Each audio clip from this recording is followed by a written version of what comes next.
Students, कैसे हैं आप सब? How are you all? I hope you are all doing well. Exams चल रहे हैं, अच्छी प्रिपरेशन हो रही होगी आपकी। तो आज मैं आपको साइबर लॉ से रिलेटेड टॉपिक है सर्टिफाइंग अथॉरिटी।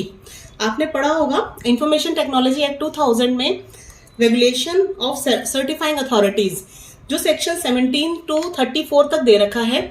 आज मैं उसके बारे में आपको बताऊंगी कि ये रेगुलेशन सर्टिफाइंग अथॉरिटी का कैसे होता है, कौन करता है और उसके अंदर किस किस की क्या क्या ड्यूटीज आती हैं। तो ये एग्जाम पर्पस के लिए इंपॉर्टेंट है। इसके अंदर कुछ सेक्शंस ऐसे हैं जो पर्टिकुलरली सिर्फ एक एक सेक्शन के बारे में क्वेश्चन आ सकता है एग्जाम में। तो चलिए मैं आपको बताती हूँ ये सर्टिफाइंग अथॉरिटीज की रेगुलेशन। तो रेगुलेशन का तो टॉपिक इसमें लिखा हुआ है, बेयर एक्ट में भी है रेगुलेशन सर्टिफाइंग अथॉरिटी का, लेकिन ये सर्टिफाइंग अथॉरिटीज होती क्या हैं? तो इसलिए सबसे पहले मैंने आप मीनिंग लिखा है यहाँ सर्टिफाइंग अथॉरिटीज का, ताकि आपको इजीली समझा सकूं। What do you mean by certifying authority? ये होती क्या है? देखिए, ये जो सर्टिफाइंग अथॉरिटीज हैं, these are the trusted third party or entity that will get license from the controller and will issue electronic signature certificate to the users of e-commerce. These authorities will function under the supervision and control of the controller of certifying authorities.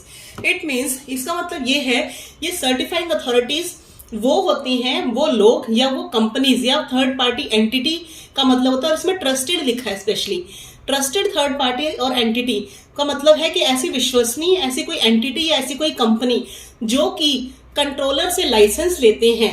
Licence क्यों लेते हैं वो?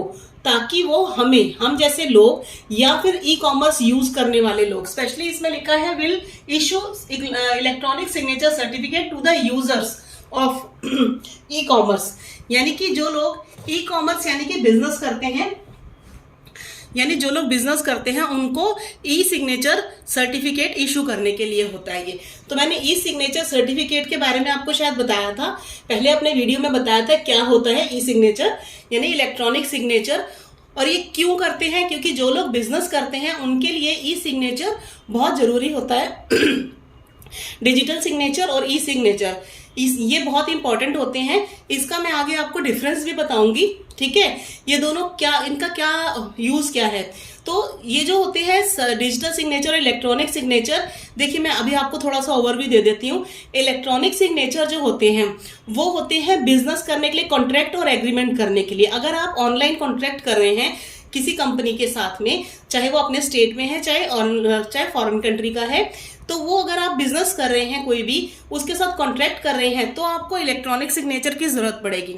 और digital signature इसलिए होते हैं कि digital signature जो है वो वेरीफाइड होते हैं, वो ऑथेंटिसिटी होती है उनकी, ठीक है, एक प्रमाणिकता मिल जाती है उनको। और डिजिटल सिग्नेचर जो है ये थर्ड पार्टीज जो हैं ये हमें, जिन्होंने लाइसेंस ले रखा होता है, इन्होंने ये इशू करती हैं। वैसे तो ये इलेक्ट्रॉनिक सिग्नेचर भी इशू करती हैं, लेकिन ये डिजिटल सिग्नेचर भी इशू करती हैं।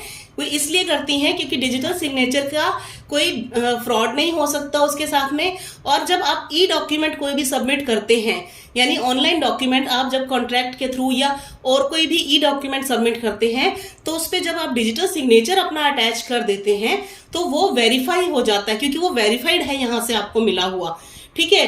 तो जो डिजिटल सिग्नेचर है वो ई डॉक्यूमेंट्स के लिए होता है, और ई डॉक्यूमेंट्स जो होते हैं वो वेरीफाइड और वैलिड माने जाते हैं, वो ज्यादा भरोसेमंद होते हैं डिजिटल सिग्नेचर के से बनाए हुए ई डॉक्यूमेंट्स, ठीक है।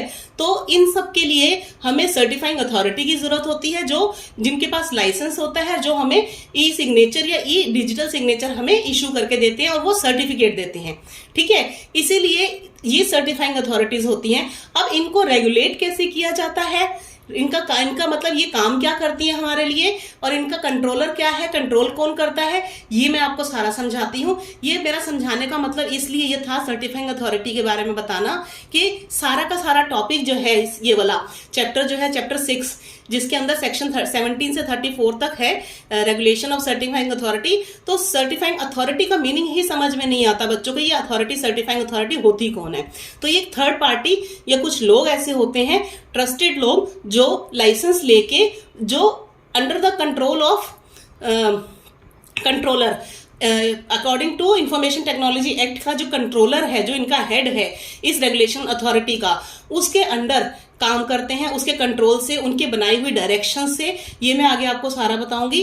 तो वो इनके अंडर काम, वो इनको उसके अकॉर्डिंग काम करना पड़ता है, जो इनको डायरेक्शंस या रूल्स रेगुलेशंस बनाए जाते हैं, तभी ये हमें डिजिटल सिग्नेचर का सर्टिफिकेट इशू करके देती हैं। तो ऐसी कई कंपनीज हैं, उनके मैं आपको नाम भी बता दूंगी, ठीक है। तो चलिए स्टार्ट करते हैं। सबसे पहले मैं आपको बताती हूँ कि ये चैप्टर 6 के अंदर बताया है, सेक्शन 17 से 34 तक है। ये इनके सेक्शंस हैं जो कि इसमें काम करते हैं। सबसे पहले है सेक्शन 17। एक सेकेंड,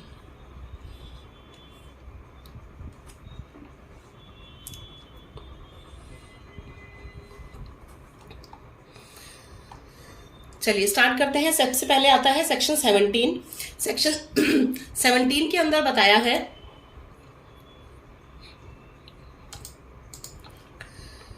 ये लीजिए और बड़ा कर दिया।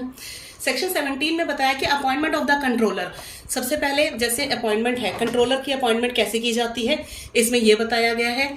और कंट्रोलर क्या करता है, मैं आपको ये सारे सेक्शंस हैं जो इस पार्ट में आएंगे। इसके बाद इसमें इसके फंक्शंस बताऊंगी, फिर ये इसके बाकी की फंक्शंस एंड पावर्स में भी आएंगे ये सारे सेक्शंस जो भी हैं। इसमें लाइसेंस कैसे इशू किया जाता है, लाइसेंस को रिजेक्ट कैसे किया जाता है, सस्पेंशन कैसे होती है लाइसेंस की, इनकी पावर क्या है, ठीक है। और ये जो एक सेक्शन है 18 सेक्शन फंक्शंस ऑफ कंट्रोलर, ठीक है, ये सेक्शन बहुत इंपॉर्टेंट है।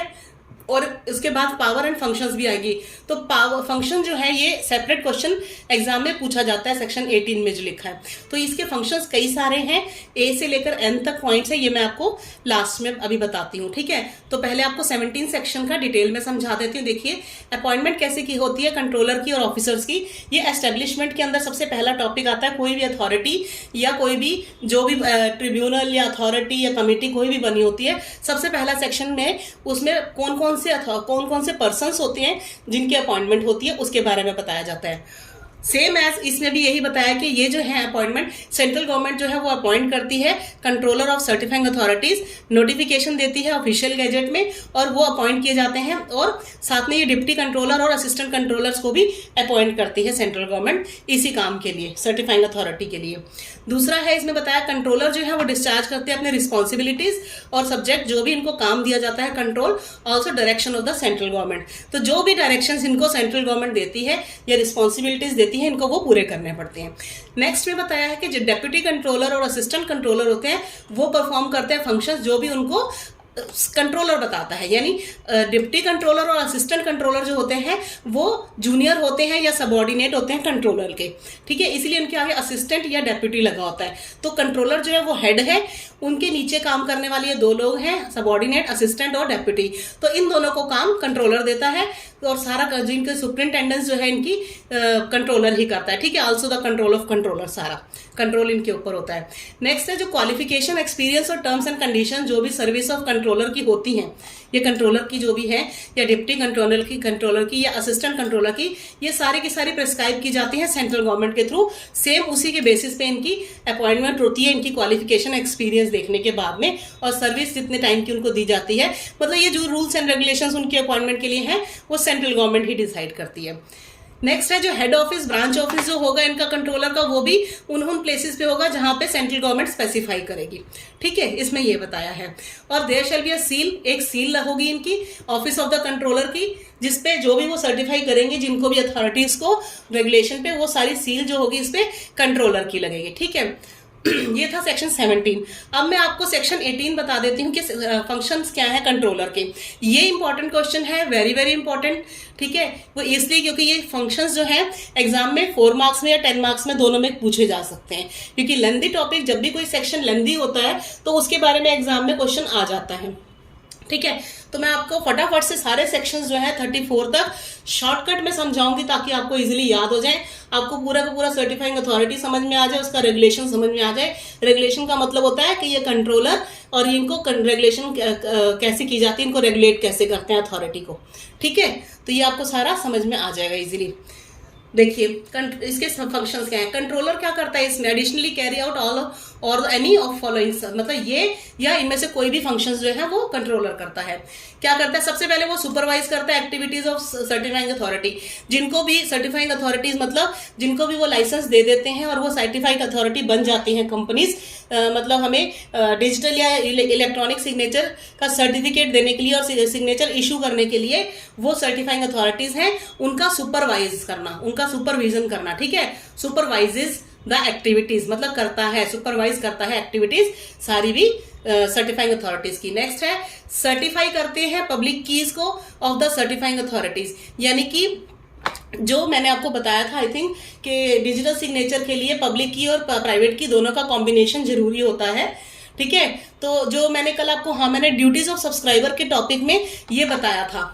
ये ड्यूटीज ऑफ सब्सक्राइबर जो होती हैं वो इसके बाद में सर्टिफिकेट इशू होने के बाद में ही होती हैं, और वो सर्टिफिकेट ये जो सर्टिफाइंग अथॉरिटीज होती हैं यही वो सर्टिफिकेट इशू करती हैं, और इशू करने के बाद जो ड्यूटीज ऑफ सब्सक्राइबर हैं वो शुरू हो जाती हैं। जो मैंने कल आपको 3 सेक्शंस बताए थे, आई थिंक आपको याद होंगे 40, 41 और 42 इसी के आईटी एक्ट के, वो इसके बाद के प्रोसेस है। ठीक है, तो इसके बाद उनकी सब्सक्राइबर की ड्यूटीज शुरू हो जाती हैं। इसमें क्या करना होता है, एक पब्लिक की और प्राइवेट की का कॉम्बिनेशन होता है। तो उसमें प्राइवेट की जो होती है वो सब्सक्राइबर को, यानी हमें जिन्होंने भी अपना डिजिटल सिग्नेचर का सर्टिफिकेट लिया है, इनसे हमें मिला है अगर, ठीक है, उनको प्राइवेट की और पब्लिक की का कॉम्बिनेशन एक बना के अपना पिन, जैसे हम पिन जनरेट करते हैं तो पब्लिक की जनरेट करनी पड़ती है प्राइवेट की उससे मैच करती हुई पब्लिक की से, और वो प्राइवेट रखनी पड़ती है, किसी को बतानी नहीं होती। ये मैंने कल आपको ड्यूटीज में बताया था। ठीक है, तो वो यही है कि वो सर्टिफाई जो की जाती है पब्लिक कीज, ये कंट्रोलर की परमिशन से की जाती हैं। ठीक है, वो उसी से रिलेटेड है ड्यूटीज ऑफ सब्सक्राइबर से, क्योंकि वो सारा डिजिटल सिग्नेचर सर्टिफिकेट से रिलेटेड है सारा का सारा ये। नेक्स्ट है draft the requirement to be maintained by a way of certifying authority, मतलब क्या क्या रिक्वायरमेंट होंगी जो सर्टिफाइंग अथॉरिटीज को मेंटेन करनी है, वो भी कंट्रोलर ही ड्राफ्ट करेंगे, यानी कंट्रोलर ही बना के उनको देंगे कि आपको क्या क्या जरूरत पड़ेगी किस किस चीज को मेंटेन करने की। ठीक है, फिर उसके बाद है कि उनकी स्पेसिफाई करेंगे क्वालिफिकेशंस और reveal in level of, level नहीं है ये, लेवल आएगा इधर, level in qualification and level in of employees of the certifying authorities. ठीक है, स्पेसिफाई करेंगे मतलब जो भी उनकी क्वालिफिकेशन और लेवल ऑफ एम्प्लॉइज होगा, सर्टिफाइंग अथॉरिटी के अंदर कौन कौन से लोग एम्प्लॉइज रखे जाएंगे, उनकी क्या क्वालिफिकेशन क्या एक्सपीरियंस होगा, वो भी यही कंट्रोलर ही स्पेसिफाई करेंगे। वो इसलिए है क्योंकि ये सर्टिफाइंग अथॉरिटी का काम गवर्नमेंट से रिलेटेड काम है। ठीक है, गवर्नमेंट को जब आप ई डॉक्यूमेंट सबमिट करेंगे डिजिटल सिग्नेचर के थ्रू, क्योंकि गवर्नमेंट ने ही ई गवर्नेंस के लिए काम किया है, ई गवर्नेंस भी इसी से रिलेटेड है। ई गवर्नेंस इसीलिए किया गया है ताकि आप गवर्नमेंट के ऑफिस में आपको ना जाना पड़े, हैसल फ्री वर्क हो सके, आपको घर बैठे बैठे आप अपने कोई भी डॉक्यूमेंट सबमिट कर सकें, और वो सबमिट करने के लिए आपको डिजिटल सिग्नेचर अपना लगाना पड़ता है, उस पर सर्टिफिकेट नंबर डालना पड़ता है। ठीक है, तो वो सब ये सर्टिफाइंग अथॉरिटीज देती हैं सर्टिफिकेट, और ये काम गवर्नमेंट के लिए होता है, और ये बहुत इंपॉर्टेंट और मतलब सिक्योर काम है, ऐसा सीक्रेट वर्क होता है जैसे कॉन्फिडेंशियल, तो वो काम होता है। तो इसलिए इनका बड़ा ध्यान रखना पड़ता है, इनके लिए रूल्स रेगुलेशन सब लेवल बनाना पड़ता है, और ये कंट्रोलर को करना पड़ता है, इन पर ध्यान रखना पड़ता है, नजर रखनी पड़ती है। इसलिए इनको रेगुलेशन के लिए स्पेशली सेक्शंस बनाए गए हैं कि इनका रेगुलेशन कैसे किया जाएगा। ठीक है, फिर उसके बाद है नेक्स्ट इनका फंक्शन कि ये स्पेसिफाई करेंगे situations below the certifying authority shall conduct their business, कि ये सर्टिफाइंग अथॉरिटीज जो हैं जिनको लाइसेंस दिया है गवर्नमेंट ने, कि वो किस सिचुएशन से काम करेंगी। ठीक है, उनका कंडक्ट कैसा होगा, उनको कैसे अपना बिजनेस कैसे चलाना है, तो ये भी जो है गवर्नमेंट बताएगी उनको, यानी कंट्रोलर बताएगा। ठीक है, ये इसीलिए इतना इंपॉर्टेंट चीज है सर्टिफाइंग अथॉरिटी का काम, बहुत इनका कॉन्फिडेंशियल टाइप का वर्क है। ठीक है, नेक्स्ट है स्पेसिफाई करेंगे, इसमें कंट्रोलर स्पेसिफाई करेगा content of written revealed or visual material or and commercial that may be distributed or utilized in a digital signature certificate and general public key, यानी कि जो भी जनरल पब्लिक की से रिलेटेड है, सर्टिफिकेट इशू कर digital signature certificate को issue करने से रिलेटेड, उसमें क्या क्या लिखा जाएगा क्या नहीं लिखा जाएगा, विजुअल मटेरियल क्या होगा, कमर्शियल मटेरियल क्या होगा जो कि डिस्ट्रीब्यूट करना है इन्होंने और यूटिलाइज करना है डिजिटल सिग्नेचर सर्टिफिकेट के अंदर, एंड द जनरल पब्लिक की क्या होगी, उससे रिलेटेड सारा कुछ ये स्पेसिफाई करेंगे, कंटेंट उसके। ठीक है, कंट्रोलर का ही काम है। स्पेसिफाई करेंगे कि फॉर्मेट और कंटेंट कैसा होगा, फॉर्मेट कैसा होगा, सर्टिफिकेट के फॉर्म कैसे होगी। जैसे आप सर्टिफिकेट लेते हैं, आपको कहीं से भी कोई सर्टिफिकेट मिलता है, किसी भी कंपटीशन का, किसी भी चीज का मिलता है आपको, तो उसके अंदर कंटेंट जो मैटर होगा उसका, किस वे में लिखा होगा, सारा फॉर्मेट कैसा होगा, वो भी यही बताएंगे। ठीक है, सर्टिफिकेट एंड इंपॉर्टेंट थिंग्स जो होंगी। नेक्स्ट है, ये स्पेसिफाई करेंगे लेआउट कैसा होगा, wherein certifying authority shall keep the bills का लेआउट कैसा होगा। ठीक है, मतलब इनकी एक एक चीज सर्टिफाइंग अथॉरिटी की स्टार्टिंग से एंड तक वो सारी की सारी कंट्रोलर और रेगुलेशन अथॉरिटी के अकॉर्डिंग ही होगी। आई बात समझ में? इसलिए ये बहुत इंपॉर्टेंट टॉपिक है। ये छोटा मोटा काम नहीं होता। रेगुलेशन का जो काम है सर्टिफाइंग अथॉरिटीज का, ये जो सर्टिफिकेट इशू करते हैं, इनकी टर्म्स एंड कंडीशंस दी जाती हैं कि अगर आप हमने हमारे रेगुलेशन या रूल्स के हिसाब से काम नहीं किया तो आपका लाइसेंस सस्पेंड हो जाएगा। ठीक है ना, इनको लाइसेंस इशू करवाना पड़ता है, रिन्यू भी करवाना पड़ता है। ये सारे सेक्शंस आगे इसके अंदर हैं, तो ये देख लीजिए। ये काम कोई भी कर सकता है। कोई, मैंने आपको नाम बताऊंगी, बड़ी बड़ी कंपनीज हैं जो इसको अभी कर रही हैं, और बहुत सारी ऐसी मल्टीनेशनल कंपनीज हैं जो डिजिटल सिग्नेचर सर्टिफिकेट इन्होंने इशू करवा रखा है, क्योंकि जिनको डेली जरूरत पड़ती है अपने बिजनेस के लिए, ई डॉक्यूमेंट्स के लिए। ठीक है, तो अपने बिल्स कैसे बनाएंगे, ये हो गया। उनके ऑडिटर्स की टर्म्स एंड कंडीशन सिचुएशंस क्या होगी, अपॉइंटमेंट ऑडिटर्स की कैसे की जाएगी, उनको सैलरी यानी रेम्यूनरेशन क्या दिया जाएगा, ये भी कंट्रोलर स्पेसिफाई करेंगे। और हेल्प करेंगे सर्टिफाइंग अथॉरिटीज की in organizing any digital machine and law of such gadget. मतलब डिजिटल मशीन इनको कौन सी लेनी है, लॉ ऑफ सच गैजेट का क्या है, कौन सा गैजेट इनको यूज करना है, इसमें भी हेल्प यही करेंगे कंट्रोलर। फिर बताया कि ये स्पेसिफाई करेंगे the way wherein certifying authority shall address the subscriber. मतलब किस वे में सब्सक्राइबर का नाम, यानी सब्सक्राइबर वो पर्सन होता है जो अपने लिए डिजिटल सिग्नेचर सर्टिफिकेट इशू करवाता है, या डिजिटल सिग्नेचर्स को बनवाता है अपने लिए। ठीक है, जैसे हम हो गए, मेरे को कोई बिजनेस करना है, ई कॉमर्स के लिए स्पेशली बताया ना, मेरे को कोई बिजनेस करना है या कॉन्ट्रैक्ट करना है, तो मेरे को ही वो देंगे सर्टिफिकेट। मैं सब्सक्राइबर बन गई तो मेरे को जो सर्टिफिकेट मिलेगा उसमें मेरा नेम वगैरह डिटेल्स किस वे में लिखी जाएंगी, ये भी मतलब जैसे सर्टिफिकेट से रिलेटेड जितनी भी चीजें होंगी वो सारी की सारी मेन थिंग है कि कंट्रोलर बताएगा। तो आपको लेंथी पॉइंट अपने आंसर बनाने के लिए सारे पॉइंट्स याद होने चाहिए, पता होंगे, तभी आप ये सारे एग्जाम में लिख पाएंगे। नेक्स्ट है, रिजॉल्व करेंगे any warfare that arises between the certifying authorities and the subscriber. यानी कि कोई भी इशू हो जाएगा उनके बीच में, सर्टिफाइंग अथॉरिटी और सब्सक्राइबर के बीच में, यानी हमारे में और अथॉरिटी के बीच में अगर कोई इशू हो जाएगा तो उसको रिजॉल्व ये कंट्रोलर ही करेंगे। फिर है, lays down the duties of the certifying authority, यानी सर्टिफाइंग अथॉरिटी की क्या ड्यूटीज होंगी वो भी सब्सक्राइबर बताएंगे, मतलब ये बताएंगे, कंट्रोलर बताएंगे। मेंटेन करेंगे डाटाबेस, कैसे उनको अपना रखना है record of every certifying authority, मतलब उनको कैसे अपना सारा डाटाबेस रखना है, मतलब किस किस को उन्होंने इशू किया है, सर्टिफिकेट इशू किया है, उनकी सारी डिटेल्स वगैरह कैसे रखनी है, मेंटेन करनी है, ये भी सारा वो बताएंगे। और डिस्क्लोजर कैसे करना है, तो ये मेंटेन कंट्रोलर भी करेंगे और ये सर्टिफाइंग अथॉरिटी भी करेंगे। मेंटेन करेंगे the database of public keys in way that it is available to general public.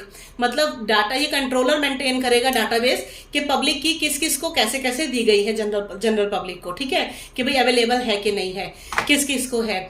फिर है, इशू करेंगे licence to issue the digital signature certificate, यानी कि डिजिटल सिग्नेचर सर्टिफिकेट इशू करने के लिए लाइसेंस भी इशू जो करना है इन सर्टिफाइंग अथॉरिटीज को, वो लाइसेंस भी कंट्रोलर देंगे।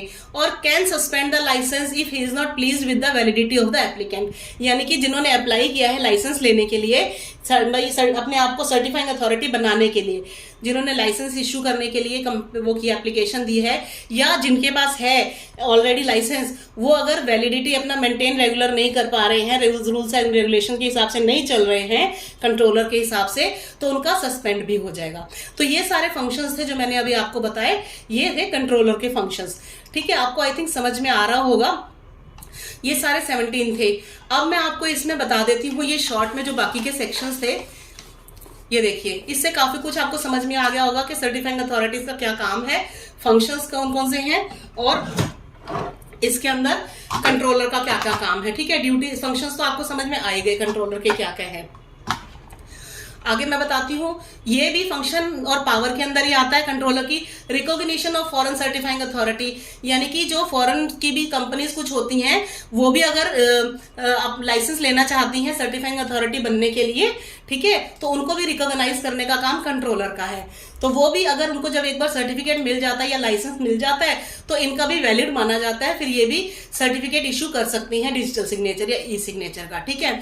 फिर controller to act as repository, मतलब ये जो था सेक्शन जो है ओमिट कर दिया गया है, सेक्शन 20 ये नहीं है अब, ठीक है।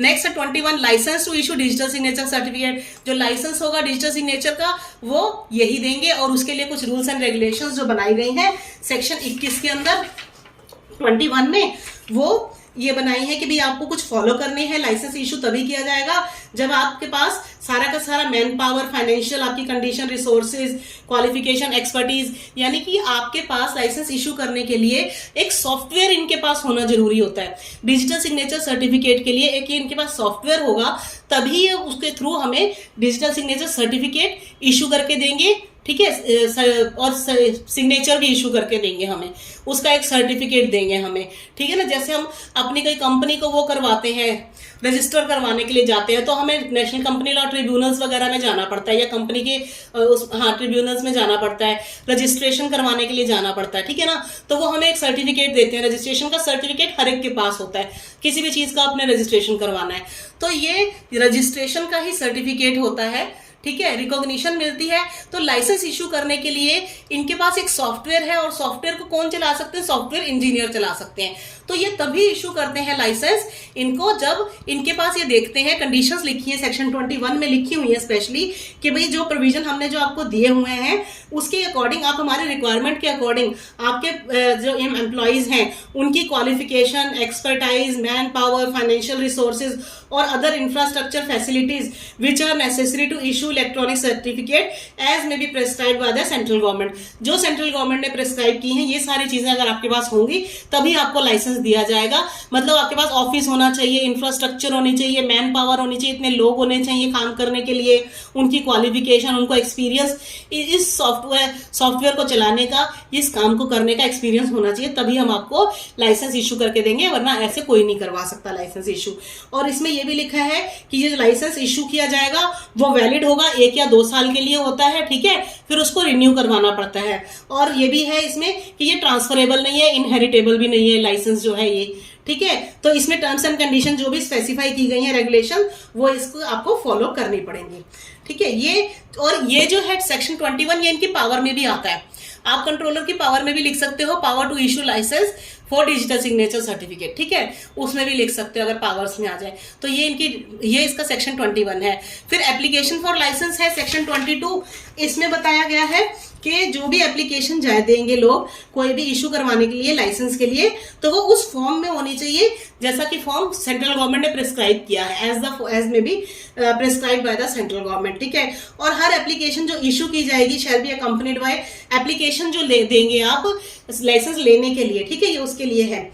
तो उसमें आप उसमें प्रैक्टिस की स्टेटमेंट देंगे कि हम इसको प्रैक्टिस करनी है, सर्टिफिकेट की प्रैक्टिस करनी है हमें, मतलब हमने सर्टिफिकेट इशू करना है। उसमें आप एक स्टेटमेंट लिख के दोगे जिसने भी इशू करवाना है, और जो जो प्रोसीजर और आइडेंटिफिकेशन के लिए आपसे डॉक्यूमेंट मांगे जाएंगे वो एप्लीकेशन के साथ आप देंगे, तभी आपको इशू किया जाएगा लाइसेंस, ठीक है। फिर उसके बाद नेक्स्ट है सेक्शन 23 में बोला है कि रिन्यूअल कैसे होगा। रिन्यूअल कराने के लिए जैसा आपको एप्लीकेशन दी है, फॉर्म है, जो फॉर्म मेंशन किया गया है उसके अकॉर्डिंग ही आपको रिन्यूअल करवाना है। और इसके अंदर मतलब 25,000 की फीस इसमें प्रिस्क्राइब कर रखी है, और 25,000 में ही लाइसेंस मिलेगा, और रिन्यू भी तभी होगा। और रिन्यू करवाने से 45 दिन पहले, जब आपका लाइसेंस की डेट खत्म हो रही है, एक्सपायर हो रही है, तो उससे 45 दिन पहले आपको एप्लीकेशन दे देनी है, 45 डेज बिफोर, ठीक है, तो रिन्यू तभी हो पाएगा। फिर है प्रोसीजर फॉर ग्रांट और रिजेक्शन ऑफ लाइसेंस।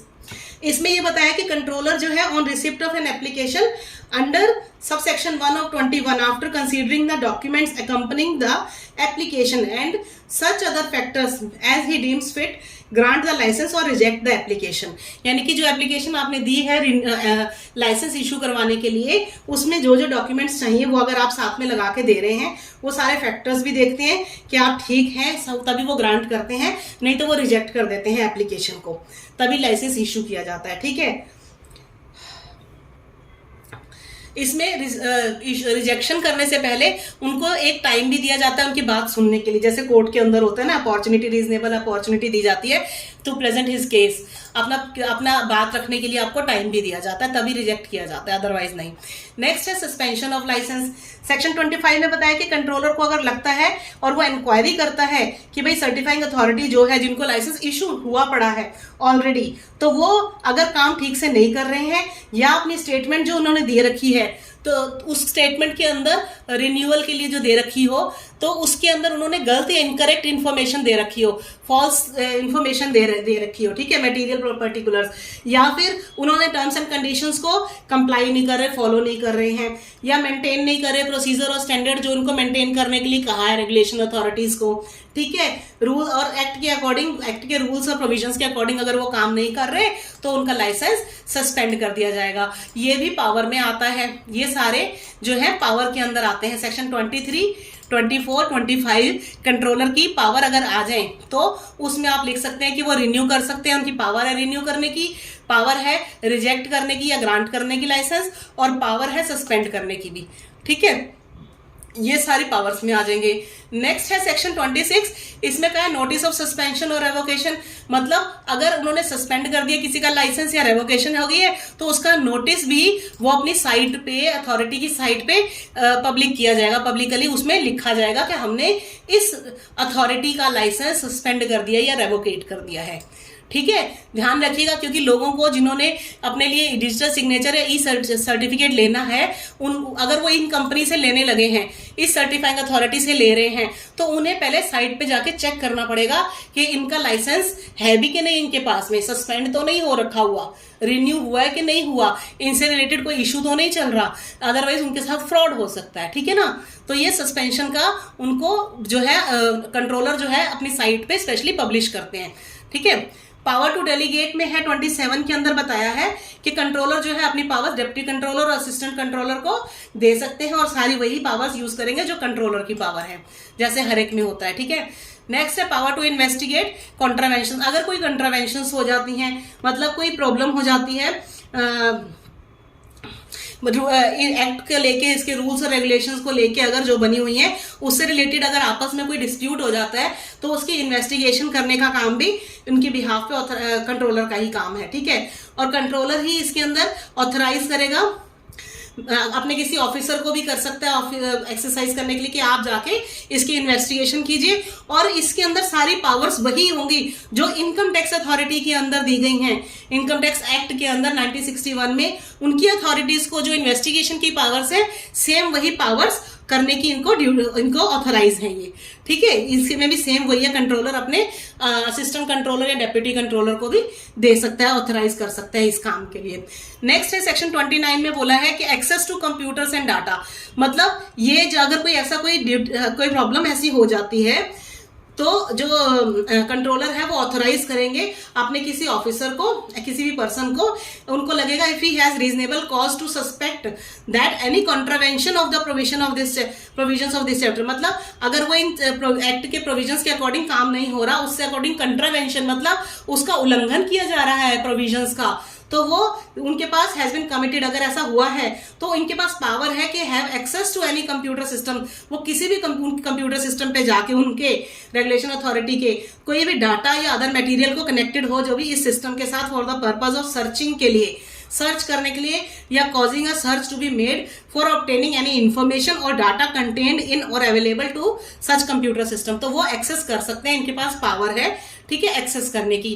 भाई वो कोई भी इंफॉर्मेशन उन्हें लेनी हो उनके कंप्यूटर से या डाटा लेना हो तो वो ले सकते हैं वहां से, ठीक है। एक्सेस करने का मतलब ये होता है कि आप ले सकते हो। तो इसके लिए कंट्रोलर जो है किसी भी पर्सन को ऑथराइज कर सकता है, डायरेक्ट कर सकता है इंचार्ज बना के कि आप जाके इंस्पेक्शन कीजिए और ये सारा काम आप कीजिए, उनकी कोई इंफॉर्मेशन जरूरी निकाल के लेके आइए उनके कंप्यूटर से, क्योंकि हमने उनको ऑथराइज किया हुआ था, ठीक है। नेक्स्ट सेक्शन 30 में बताया है कि जो सर्टिफाइंग अथॉरिटी है उनको सारे सर्टेन प्रोसीजर जो भी फॉलो करने हैं, जो भी उनको दे रखी हुई है ड्यूटीज, वो फॉलो करनी ही पड़ेंगी, रूल्स एंड रेगुलेशंस, ठीक है। सिक्योरिटी प्रोसीजर्स हो गए, रीजनेबल लेवल का उनको रिलायबिलिटी देनी है, मतलब सिक्योरिटी आपको पूरी जो है, ताकि आपका डाटा लीक ना हो जाए, चोरी ना हो जाए, कोई किसी को गलत इंफॉर्मेशन ना दे दे, किसी का गलत मिसयूज ना कर ले डिजिटल सिग्नेचर का, ठीक है, आपका चोरी करके। तो ऐसा जैसे फ्रॉड हो जाते हैं, साइबर क्राइम्स हो जाते हैं, ऐसा कोई ना कर ले। तो आपको सिक्योरिटी मेंटेन करके रखनी है उसकी, ठीक है। ये सारी की सारी, और ये इसकी ड्यूटीज में भी आएंगी। रेगुलेशन अथॉरिटी की ड्यूटीज क्या है, अगर आ जाता है तो ये रेगुलेशन अथॉरिटीज की ड्यूटीज हैं कि उनको सारे की सारे जो भी रूल्स एंड रेगुलेशंस दी हुई हैं उनको फॉलो करनी है, ठीक है, सर्टेन प्रोसीजर्स। नेक्स्ट में अथॉरिटी को इंश्योर करना है कंप्लायंस ऑफ द एक्ट। इसमें ये बताया कि हर सर्टिफाइंग अथॉरिटी जो है वो इंश्योर करेगी दैट एवरी पर्सन एम्प्लॉयड और अदरवाइज एंगेज, यानी इन्होंने जितने भी एम्प्लॉयज रखे हैं, उनके परमानेंट एम्प्लॉई हैं या एंगेज किए हुए हैं उन्होंने कोई भी, तो वो सारे अपने एम्प्लॉयमेंट के दौरान यानी कि काम करेंगे, वो सारे इसके प्रोविजंस को, रूल्स को, रेगुलेशंस को और ऑर्डर्स को सारे मेंटेन करके रखेंगे और फॉलो करेंगे, ठीक है। ये सीक्रेट टाइप का काम है गवर्नमेंट का जैसे होता है, तो इसलिए वो सारे प्रोफेशनल्स एक्सपर्ट होंगे और सारे रूल्स एंड रेगुलेशंस जो बनाए गए हैं इनके लिए कि आपने कोई भी इंपॉर्टेंट इंफॉर्मेशन लीक नहीं करनी है, क्योंकि इसमें लोगों की पर्सनल इंफॉर्मेशन वो होगी, सब्सक्राइबर्स की डाटा होगा, तो ये आपने उसको रूल्स एंड रेगुलेशंस को, प्रोविजंस के इस एक्ट के अकॉर्डिंग फॉलो करना है। तो ये उनके ये भी इंश्योर करके रखेगी अथॉरिटी, आपको प्रॉमिस करके देगी, इंश्योर करेगी कि हमारे यहाँ पे डाटा सेफ है, ठीक है। फिर डिस्प्ले ऑफ लाइसेंस है, इसमें बताया गया है कि भाई जो भी सर्टिफाइंग अथॉरिटी होगी वो अपना लाइसेंस डिस्प्ले करके रखेंगे, ठीक है, कि हाँ हमारे पास लाइसेंस है, आपको डिजिटल सिग्नेचर सर्टिफिकेट इशू करने का ये लाइसेंस है, उस पर डेट वगैरह और वैलिडिटी लिखी होती है कब तक का है। नेक्स्ट है सरेंडर ऑफ लाइसेंस। इसमें यह बताया है कि सर्टिफाइंग अथॉरिटी जो है उनका जब अगर लाइसेंस सस्पेंड या रिवोक हो जाता है उसी टाइम उनको अपना जो लाइसेंस जो है सरेंडर करना पड़ता है कंट्रोलर को, ठीक है। तो ये सरेंडर करने की भी इनकी ड्यूटी है कि अगर लाइसेंस आपका रिन्यू नहीं हुआ या किसी कारण की वजह से आपका सस्पेंड कर दिया गया है या रिवोक हो गया है, तो आप उसी समय आपको लाइसेंस जो है सरेंडर करना है। अगर आप नहीं करेंगे तो आपके ऊपर इनके ऊपर पनिशमेंट है, ठीक है, 6 महीने की पनिशमेंट और फाइन है जो कि 10,000 रुपए तक या फिर दोनों की दोनों हो सकती है उनको, तो पनिशमेंट भी है इसके लिए। नेक्स्ट है डिस्क्लोजर, लास्ट सेक्शन है। इसमें ये बताया कि सर्टिफाइंग अथॉरिटी जो है डिस्क्लोज करके रखेंगी हर वो इंफॉर्मेशन, जैसे कि इनका सर्टिफिकेट क्या है, any certification practice statement relevant thereto, जो भी रेलिवेंट स्टेटमेंट है कि हम ये सर्टिफिकेट के लिए प्रैक्टिस कर रहे हैं, हम ये काम कर रहे हैं। जैसे एडवोकेट्स होते हैं, उनका काम होता है बताना कि मैं किस पर्टिकुलर उसमें लॉ में काम कर रहा हूँ, मेरा क्या प्रोफेशन है। जैसे सिविल केसेस का है, मैं टैक्सेशन ले रहा हूँ, या क्रिमिनल केसेस हैं या मैट्रिमोनियल केसेस हैं, किस पर्टिकुलर फील्ड के आप एडवोकेट हैं, तो वो आप अपना बता के रखते हैं अपने उसके अंदर। तो वैसे ही ये भी शो करके रखेंगे कि हम जो डिजिटल सिग्नेचर सर्टिफिकेट इशू कर रहे हैं, ठीक है। और नोटिस ऑफ रेवोकेशन भी ये लिखेंगे, अगर नोटिस अगर कुछ है इनके पास रेवोकेशन सस्पेंशन का सर्टिफाइंग अथॉरिटी का, तो वो भी ये बताएंगे कि हमें नोटिस मिला हुआ है, उससे रिलेटेड ये करेंगे। सारे मटेरियल जो भी फैक्ट्स हैं वो भी सारे इनको रिलायबिलिटी के बेस पे काम करने हैं, और अगर इशू किया गया है तो ability to perform it services, ये भी सारा मटेरियल, कोई भी इंफॉर्मेशन ये डिस्क्लोज करके रखेंगे इनसे, सर्टिफिकेट से रिलेटेड इनके खुद के जो है, ठीक है, लोगों की नहीं बताएंगे ये कुछ भी। तो ये यूज करेंगे reasonable efforts to notify any person who is likely to be affected by that occurrence, यानी कि इनके लाइसेंस की वजह से, सस्पेंशन या रेवोकेशन की वजह से किसी को भी अगर कोई नुकसान होना है तो वो ये पहले ही उनको बता के रखेंगे, उनको नोटिफाई कर देंगे कि हाँ हमारे साथ ऐसा हुआ है, ऐसा नहीं हुआ है। तो ये भी इसके अंदर स्पेशली मेंशन है कि ये इनकी ड्यूटी है कि ये डिस्क्लोज करके रखेंगे, इसीलिए इसको सेक्शन में डिस्क्लोजर लिखा हुआ है कि ये डिस्क्लोज करके कर रखेंगे जो जो इंपॉर्टेंट इन्फॉर्मेशन जो इन्होंने लोगों को देनी है, वो छुपाएंगे नहीं किसी से। तो ये थे सारे जो sections related to regulation of certifying authority, ठीक है। आई थिंक आपको समझ में आ गया होगा रेगुलेशन क्या कैसे की जाती है, सारा कंट्रोलर का काम है। सेक्शन 17 से 34 तक इसमें बताया है। इसमें पावर्स एंड जो फंक्शंस हैं वो भी कंट्रोलर के सेक्शन 18 में है, और ये स्पेशली अलग से क्वेश्चन भी आ सकता है। तो अगर आपको ये वीडियो पसंद आया हो तो प्लीज लाइक जरूर कीजिएगा, मेरे चैनल पे नए हैं तो सब्सक्राइब कर दीजिए, अगर पसंद आ रहा है तो कमेंट भी कर दीजिएगा, और लाइक तो प्लीज जरूर कर दिया कीजिए। Thank you so much, take care, bye bye.